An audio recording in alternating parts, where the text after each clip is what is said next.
હાલો દાદા મૂકી દો બરોબર. તમને પોપટભાઈ ના આશ્રમે હમણાં ફોન કર્યો છે બરોબર છે. હમણાં એનો ફોન આવશે એટલે હું તમને મૂકી દઉં બરોબર છે દાદા. બીજું કઈ પ્રોબ્લેમ છે દાદા? કયું કામ તમારે? ધોળા આગળ પાછળ કોઈ છે નહીં?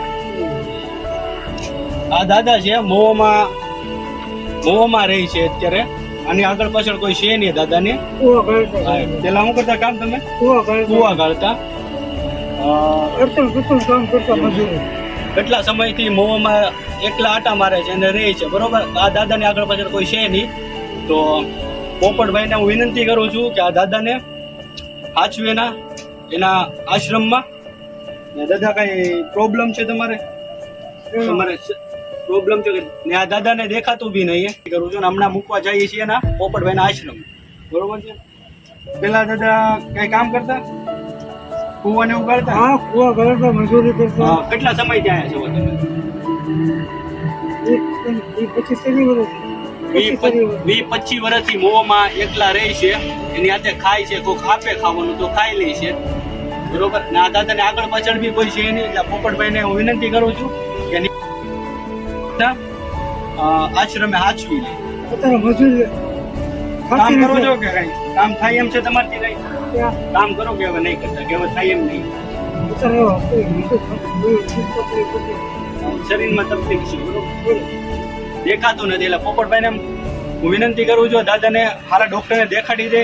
જે બી પ્રોબ્લેમ હોય એ દાદાને દેખાતું નથી. મોતિયા ઉતારવાનું કહે છે એ દાદાને બરોબર. એટલે મોતિયા ઉતારી દે ને સારા ડોક્ટરને પોપટભાઈ દેખાડી દે.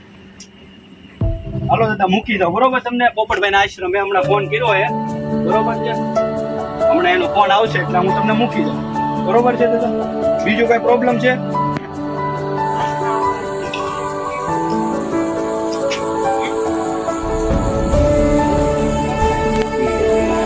वीडियो को शेयर करिए और दादा बिल्कुल मतलब उम्र की वजह से अभी परेशान है, रोड रास्ते पे भटक रहे हैं, पर हमारी इंसानियत के नाते कोशिश करते उनके घर तक पहुंचे हो। Thank you. आ रहे हो, क्या नाम है दादा? नाम कानजी भाई। पूरा नाम? कानजी भाई प्रेमजी भाई चावड़ा। अच्छा, कोली पटेल। कोली पटेल भाई हो? हाँ। अच्छा दादा, आपको कहाँ से मिले सर? महुआ से। अच्छा अच्छा, क्या नाम है आपके बेटे का? जीतू। जीतू भाई। हाँ। अच्छा, वो अभी कहाँ पे हो, कुछ पता है? भावनगर में। मेरा गांव धौला है। मेरी शादी हुई भावनगर। अच्छा, आपके गांव का नाम क्या बताया? धौला। धोला। हाँ, धौला जंक्शन। अच्छा, वो सीहोर रोड पे? हाँ, सीहोर रोड पे। अच्छा, टिम्मी के तो बाद ये दादा आपको महुआ पे मिले और कितने दिनों से ऐसे भटक रहे थे? तो भटक 7-8-10 दिन से भटक रहे थे। अच्छा। वहाँ बैठे रहे तो हम खाने की व्यवस्था उधर कर देते।